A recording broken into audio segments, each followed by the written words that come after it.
Payg'ambarimiz alayhissalatu vassalamning muborak bir bashoratli mo'min musulmonlar uchun, ummatlari uchun bir bashoratli hadislari bor. Hazrat Payg'ambar alayhissalom aytdilarki, qaysi bir musulmon erkak yoki musulmon ayol juma kunida yoki juma kechasida vafot qilsa, Alloh subhanahu va taolo o'sha bandani, ya'ni o'sha muslim va muslimani Alloh taolo qabr azobidan xalos qiladi. Alloh taologa yo'liqqunga qadar qabr azobidan Alloh taolo uni ozod qiladi degan ekanlar.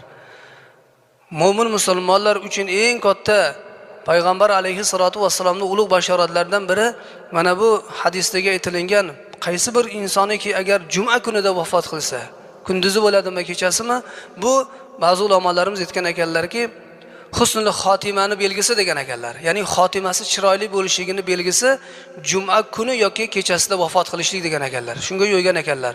Mulla Ali al-Qori rahmatullohi alayhi